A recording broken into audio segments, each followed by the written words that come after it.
Theft can kill the net operating income at a self-storage facility, let alone the negative impact on Google reviews that have become so important in drawing new customers. Today, we're going to talk about how technology is helping to plug the gaps that sometimes the local police are not able to. Joining us today on Stories Behind the Door is the president of FutureLink Inc., Todd Shepard. Excited for this guy today. I don't know why we went to Todd Shepard first. Supposed to go to the host first, but that's all right. We showed the handsome Todd Shepard. I'm excited today because I get to talk some martial arts on the Stories Behind the Door podcast. We're definitely going to talk a bunch of self-storage. I always love when my kids text me right when I start the show. Forgot to hit Do Not Disturb. We got that taken care of. We are going to get a little bit of business done. I am going to pay some homage to our friends at Kiwi 2 Construction.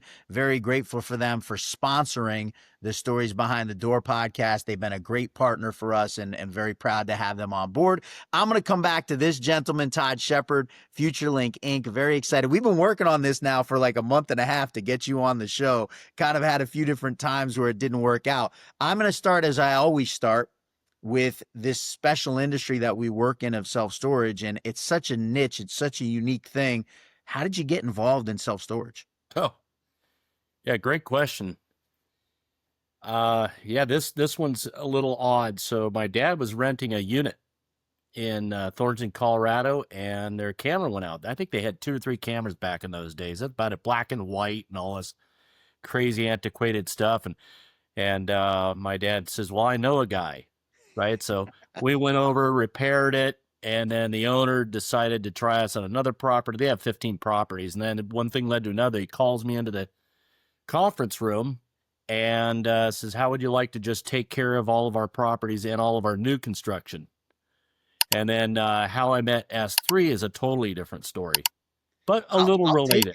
I'll take it. We always love talking S3. For those that don't know that are watching the podcast, Barry Sherman, who's been in storage for 35 years, built 300 plus storage facilities, started S3 Partners in the mid 2015s. You guys have a very strong relationship. You work on almost every project that S3 does. Tell me how that got started. And actually, going to lead me to another question. So the Carlson Group, they have about 15 properties, like I mentioned up here. We were sitting in their conference room, and there's this guy sitting across me I'd never seen before. And he just liked whatever we were talking about. What had happened, he says, "Hey, can you give me a price on a project?" And I said, "Well, I could do that." And he says, "Do you have any design examples?" So I turned my computer around and showed him a design example. And I said, "If you take any of this information, it's going to cost you $1 million. And if you know Barry," he quickly says, "Well, I'm not paying that." He didn't get my sense of humor. But anyway, we hit it off from there on. And I think that was maybe about 8 or 10 years ago. And we might be together in about 75 to 90 properties plus since that time that we've touched together. So it's been a great adventure. I'm looking forward to the future with him too. I love this, and it's one of the things I love about self-storage, and I'm going to dive down. It's one of the reasons I was so excited to have you. Relationships are so important because when you go build a Class A self-storage facility, I was just out in Denver. We were at one of the Carlson buildings with Barry and really nice facility. They got some flex retail on the front of it. The manager lives right above. Right. I mean, just a really nice property. But you're talking about 100,000 plus square foot facility. There's literally hundreds of people that have to touch this project to get it out of the ground. So I want to talk to you a little bit about the importance of having those relationships and having those partnerships when you're going through a project like this. No, absolutely. They're key. And what I really love about the storage industry is it is very relational. I came out of an industry that's very transactional. So when I got to be involved with some of these owners, which I believe are just salt of the earth people, I really, really enjoy them. And the consultants and the design team around it, it was a relief to be a part of that. And that's what really made me fall in love with this industry is the people. And I know a lot of people say that, but I really mean it. If it wasn't for the people, I'd go do something else, Thad. I'm continually amazed, and this comes up a lot on this podcast, quite frankly. You know, my background, and we're going to talk about martial arts. We're going to transition right into this, but even in my martial arts career, and I work for an organization, I owned a franchise of an organization that has 50 plus locations, and we all train together weekly. it still wasn't the camaraderie that I get in self-storage. It was amazing, don't get me wrong, and it was an awesome thing, but this is such a unique industry in the terms of the way that people treat each other. Why do you think that is? Like, what do you attribute that to in storage? So in martial arts, as you know, you have an uke. An uke is a partner that helps you grow, throws punches, kicks, holds, does all these type of things. But it's Yeah, usually a one-on-one thing. You've been doing this a long, long time. yeah. It's a one-on-one thing. And as long as they do their job and you do your job, it comes out well. Now, in storage and with the design group like what we have, everybody has to do their job. And it's not just one-on-one, it's a large group of people. And the what comes out of that for the capital groups and the ownership groups is a great, great product. I mean, we really work hard to beat up plans, to beat up the financials, and to make sure that we're delivering something that's absolutely second to none in the industry. And I think we do a really good job at that. All right, I was going to transition to martial arts, but you said something that I got to ask now, and it was about beating up the plans. And so this makes me so interested because when I think security, I'm like, all right, the building's up. Let's go put a couple cameras on the side of it. Let's put a gate in. That is not the reality of what FutureLink's involvement in a self-storage project, not product, is today. You're getting involved as soon as possible in the whole process. Talk to me about like when is the time when you're actually getting involved and how? You bet. Absolutely. We're usually getting that phone call at about 50% of plan level. Mhm. So after CUP, after that whole process goes through, we're usually an email away and we get involved at that point. And I'll tell you why.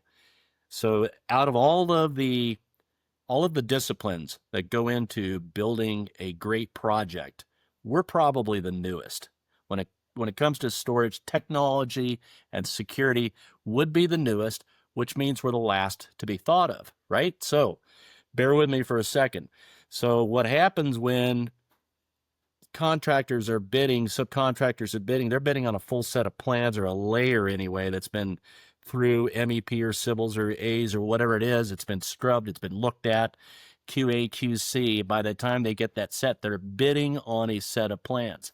With security and technology, there is rarely a set of plans to go off of, and we're the last to be thought of. Did you get the undergrounds in? Yeah, well, the contractor threw in a 3/4 inch. What am I supposed to do with that? A 3/4 inch of conduit. Well, we're still a little stuck in the 70s, but where we come in, which is a little bit different at 50% of the plans, is we're part of the sandbox now. And we get to design and engineer all the security and technology that goes into these Class A assets. And up front, what does that do? That absolutely, if not eliminates, minimizes change orders, because we know how costly change orders can be when the diva from low voltage shows up at the last minute, says, I want electrical here and I want the conduit here. I want all these things. And where's my room? And then all of a sudden, everybody's scrambling. The electricians are upset. Superintendent's upset. The owners get upset because they get these change orders. Yeah. We go back and we are looking to totally eliminate all of that headache and everything up front, having a full set of plans, a layer that goes in, and then lots of details. And then we help manage that project all the way through. All right, I want to take us back to Denver. We were out in Denver in July and we were sitting in a conference room. S3 held their vendor partner meeting on a Tuesday. You happen to be sitting next to me, and I'm just thinking about around the room. You had a structural engineer, you had a GC represented, you had Wayne Woolsey, our Kiwi2 Construction, our sponsor for the show, was in the room, the steel provider. You had MEP engineer. We didn't have a civil engineer that day, but we had Kendra, our project man. When you have all these different outlets, and how many of them are being touched by Todd Shepard and just making sure that the thing, as you said, right? Change orders are the most costly thing you can do in a project, right? Much better to add an expense early that you see coming than to put it in late in the game when it's going to cost you 100%, 200% more. How important is it for you to be able to interact with all those different members of the team? Absolutely. Now, critical. You wouldn't think we would have impact on some of them out there, but we do. MEP probably being the biggest. The electrical side of that is probably one of the biggest. The superintendents, for sure, that's a little bit later, but Yeah, we have impact on just about everybody out there. Sometimes we have a unit or two that will disappear or get added because of something that we're doing. But what's really, really exciting about it is all the smart technology, all the AI coming down, everything that's coming down. Now folks are starting to ask us because they realize that we're not only looking to protect the asset, but we're also looking to help them run their business in a much smoother way through dashboards and also those big monitors that you see back there with a gazillion cameras. That's a marketing board. That's a marketing board that when someone comes in, looks up there and says, I feel safe being here, and I like the fact that they're keeping an eye on my unit. And that's when they sign that line. And that I, helps. I love that you just did the transition for me. You could be my co-anchor because you just gave me what my next question was going to be. First of all, I'm going to say like around 60+% of people that rent storage are now women. That's right. And to your point, this ability to make someone feel safe. I can remember I rented storage, I think, in 2008. And it was like, it literally felt like going to an old prison camp, is the way the storage facility felt, right? That's not the feel of what we have today, especially these newer Class A buildings. You feel like you're going to a retail center in a lot of instances where it has that new, fresh look. I want you to take me through a little bit of the evolution. And honestly, I don't envy you because the changes in security are happening so quickly. The access to technology that you guys have, talk me through how that's changed, even over the course of the 95 facilities you've done with S3 over the last 8-10 years. Oh, you bet. It has changed quite a bit. What we saw in the beginning was we would get called in 3 weeks before opening, throw a few cameras, and the design that we would get would be from a superintendent or a project manager. I even had them on a napkin. Okay. And back then we would throw a half a dozen cameras on. Now I still see those third-party managers that say we only want 6 cameras or we want 1 camera on the screen at one time, and then they want it to flip over to the next and flip over to the next. And the reason for that is because they only put 6 or 8 or 10 cameras out there, and they don't want to show their cards, and they don't want to show the voids and the soft spots. When we do 50, 60, 70 cameras, good luck in finding the soft spot. Now, you mentioned the ladies are coming in at 60% of the new tenants and signing, and we also take a look at the flip side. So if somebody walks in and looks at those billboards and says, okay, that's a lot of coverage. What we've just done, Thad, is we've hardened up the property. And we've told those would-be unwanted visitors and guests to say, go try somewhere else because this one's off limits, and we're going to make sure that our tenants feel very safe and that they're part of a smart facility. Prevent the problem before the problem even happens. You bet. Talk me through exactly what these systems are now able to do, because I've been exposed to a little bit of the technology now that owners are able to get through their camera systems, and it's wild what they're able to do with these security systems. You bet. Now, there's a lot out there. When we talk to our clients, we're always trying to keep them out of the bleeding edge. Now, we like cutting edge. I'll look at that, but the bleeding edge hurts. Okay. Yeah. And so we don't get involved in that. We don't get our clients involved in those traps. What we like stuff that's proven. For instance, facial recognition is now proven. 3 or 4 years ago, it was clunky, and it's always a race between marketing and engineering. Marketing's way ahead, engineering's trying to keep up. So they want to be first to market with their solution, and they want engineering to catch up immediately, and that never happens. So we get a lot of solutions introduced into the market that just aren't quite ready. Now, some of the stuff that is ready, however, and out there, and it's great, cloud storage. I'm starting to become a fan of that for security because it takes the physical device, the DVR, that recording device that used to be stuck underneath the desk that everybody's kicking, takes that and now puts it up into the cloud, into a secure server somewhere else in a virtual platform, and it takes that issue out because we've seen those stolen. Okay. But now up there in the cloud, you've got managers, area managers, regional managers, owners that can pull that information very, very quickly Yeah. and be able to get that to law enforcement or somebody like that. Now, another big change, this one's big, and we've been doing it for about a year, is what we call active deterrence. Now, active deterrence means that we're actively deterring the issue, the unwanted visitor, the unwanted guest off before they even step on. And the way that we do that is through what we call active deterrence cameras. You're going to see a lot of them coming up. We've been doing them, like I mentioned, for about a year. Very, very comfortable.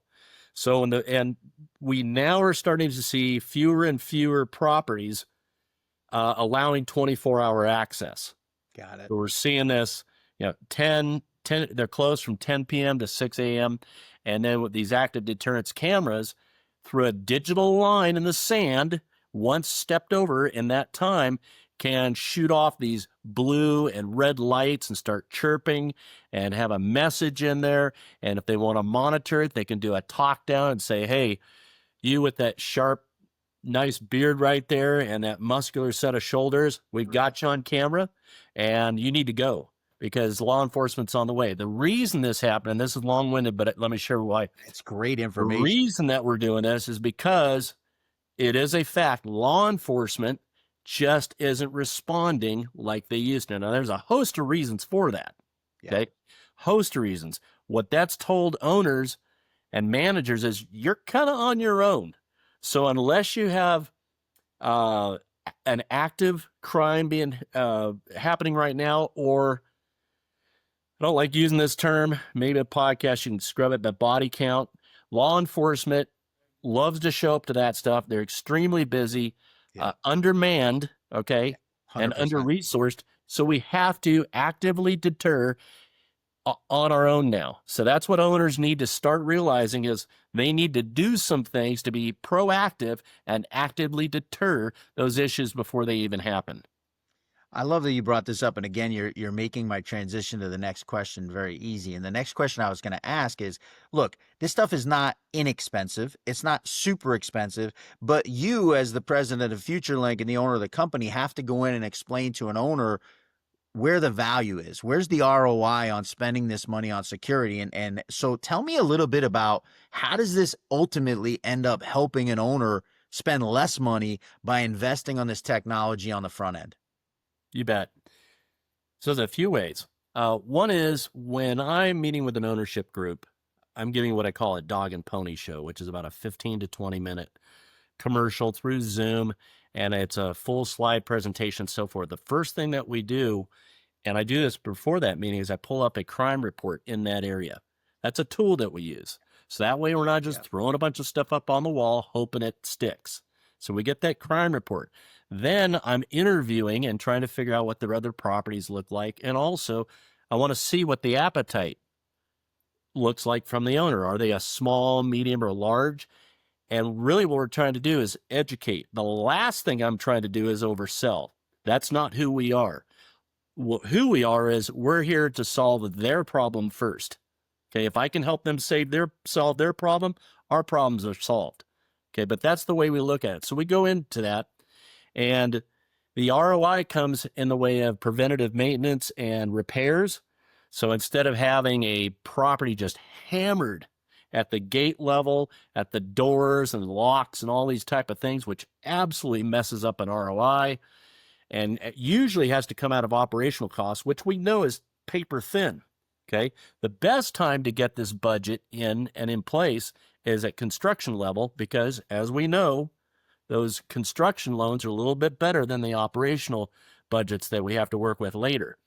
So with those things in mind, it's hard to put empirical data on it. But, and this is where I want to find a study one day, how many of the 60% of the new tenants that are signed because they felt good about their decision? And did those 255-inch screens back there with 60, 80 cameras help them in that decision?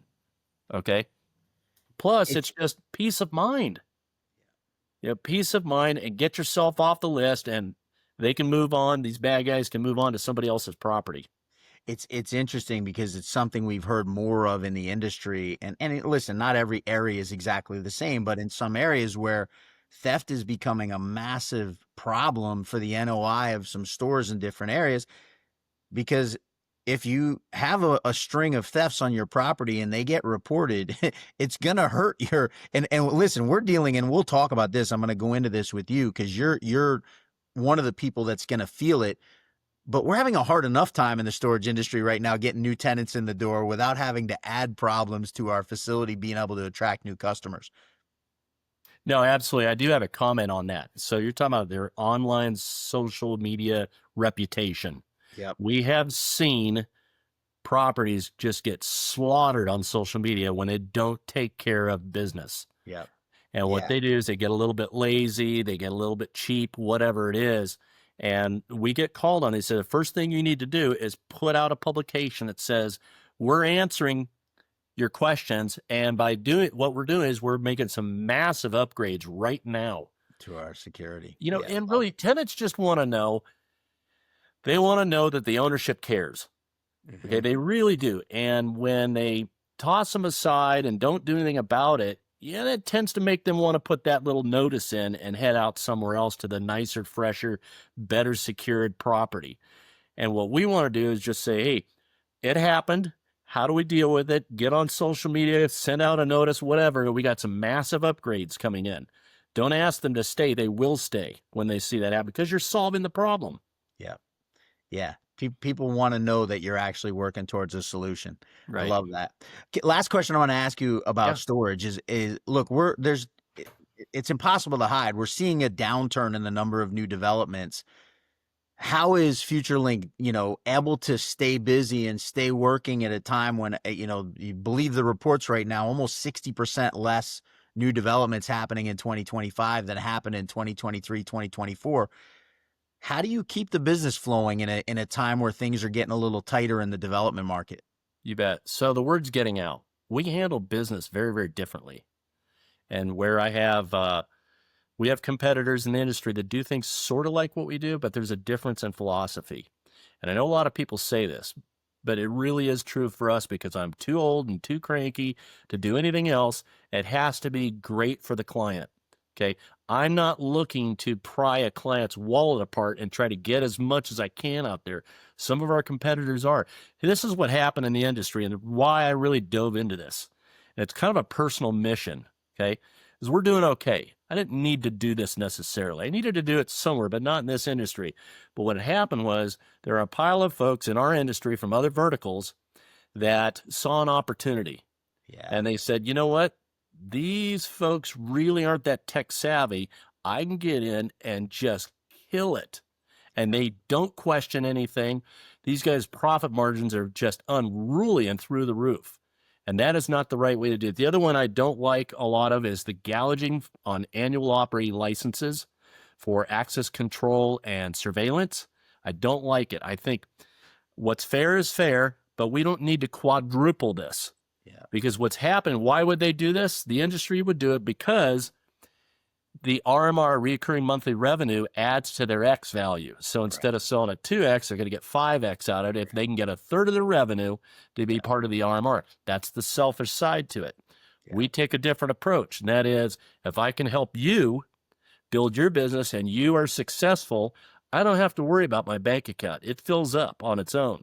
So that's what we do is we keep working on doing that at a higher and higher level, and the word is getting out. So like my dad says, you don't need all the business, you just need some of it. And so it's growing for us. I would add to your dad's comment that you don't want all the business because there's plenty of people out there that you don't want to work with. Love the philosophy. And I'm going to ask a follow-up question, which is that how important is that philosophy now when people do get hyper aware of how they have to be tight with a budget? No, more important than ever. Yeah. Okay? We're not, you know what? We try to right size these things. Yeah. We really do. We understand that budgets can be tight. We understand what the banks are doing out there. We understand how tough it is to get that money off of the side and get it into the street. We understand all those type of things. And the risk is getting greater because the numbers are just getting a little tougher to get them to pencil. For us to walk in and say, hey, by the way, you got to spend this big bag of cash on what we're doing is the wrong thing to do. However, Oh, if we get in and it's a small percentage of the construction budget, it seems like a really good deal because we're helping them protect their asset and we're helping them sell. So that's where we add our value. I didn't even think about that, but the added value on the back end of these large REITs and private equity groups that are ultimately likely going to be the person purchasing if you are selling is, it's incalculable how they're going to look at that. So I love that. I'm 26 minutes into this podcast that I try and keep to 30 minutes. And I 20 minutes ago wanted to ask you about martial arts. Yeah, I'm done talking about storage right now. sounds You and I great. are going to geek out for a little bit about martial Yeah, arts. Talk to me about how you got into martial arts and what it's meant in your life. absolutely. Thad, like a lot of us, I was getting my rear end kicked in second grade. Okay. Love it. And told my dad, and he says, let's go down the street, talk to these guys that are doing, at the time it was Chinese Kempo Karate, Yeah. and part of a different system than the Ed Parker system, but we got in, and it had a lot of the same things. But I did that through high school and beyond a little bit, and then I just took just a quick 35-year break, and recently got back involved last three and a half years, and I am the oldest in the dojo, Love it. not the slowest. I'm in decent shape, but these young people are whooping on up on me, and my friends think I'm crazy to start this in my late 50s. But testing for brown belt a week after SSA. Thad, I don't know how many people know you're like this mega black belt guy that's done. I've seen you on YouTube. Your fights are incredible, by the way, and I'm I going to greatly implement appreciate that that lunging punch that you do through the air the to Superman our punch. That was my sparring. go-to for a while. Yeah, it was great. No, but it's been a lot of fun. And I think that the discipline through martial arts has really helped me in building our organization, but also the integrity that you learn through that and how to be humble and how to serve. You're really, because in martial arts, you know this, it's easy to hurt people, but it's Yeah, really hard to help them. And so 100%. that's what we do, right? You understand that. I a million percent, and I'm going to ask a question, but I'm just going to interject and suggest to anyone who hasn't done martial arts. The thing that I think is wonderful about it, you talked about it earlier about being an uke, right? You have to have a partner. You have to have somebody who's going to help you progress, and you really learn at a fundamental level. It's not all about you because you can only get so much better at martial arts on your own. You have to have someone to spar with because you'll never get good. The other thing I was thinking as you said that is if you get an ego in martial arts, there's always somebody who will humble you, right? There's nobody on the planet that is so good that there isn't somebody else that will put a humbling to you. And that's certainly served me in my career in real estate for sure.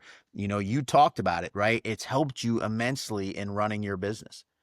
No, there's no doubt about it. I was kind of king of the heap, and then this guy, it's 245 pounds at 6% body fat. He's a Masters Olympic level lifter, power lifter. He's 13 years younger than I am. Came in and just cleans the floor with me. So Yeah. you mentioned something, what would be exposed. Okay. And usually it's your weakness that gets exposed in martial arts. And that's what you have to work the longest at. We see it with egos, we see it with tempers and things like that. But you cannot get through the ranks and still maintain that. Black belt is a big meaning in a lot of different areas. It's not just because you went through the time and paid your dues. There is a transformation that happens. And I have watched S3, by the way. I'm going to just transition for a second. I've watched S3 partners start from day one and transition to what it is. Has a long ways to go, but they have come a long way. And I can't think of a better partner, a better group to be a part of. I've looked at a lot of them out there, and I really think they're in first place. We appreciate that. You know me. This is day 5 of week 12 that I've been working with Barry. Barry's been my mentor in the self-storage industry. So I feel incredibly blessed to be a part of this team and Barry being at the head of it. Going back to the martial arts analogy and your point about black belt is what you learn at black belt is that's the start.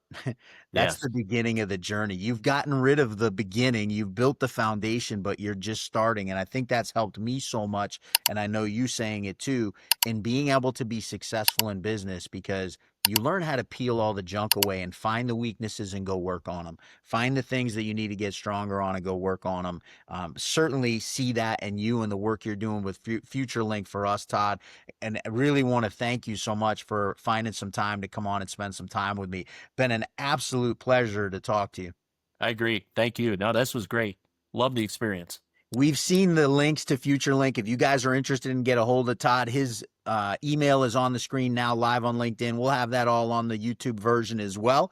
Want to give a quick shout out again to my boys at Kiwi 2 Construction. Looking forward to seeing these guys next week as we are out in Vegas. And Todd, I'm sure I'll run into you as well at the 50th anniversary SSA show. If you happen to see Wayne Woolsey while you're out there, tell him Thad sent you to say hi. We'll appreciate having you guys. Give him a shout out. Want to thank Todd Shepard again, president, owner, general, I'm not even going to say a curse word. I'm going to leave that out. You said body count earlier. I'm not saying the A word.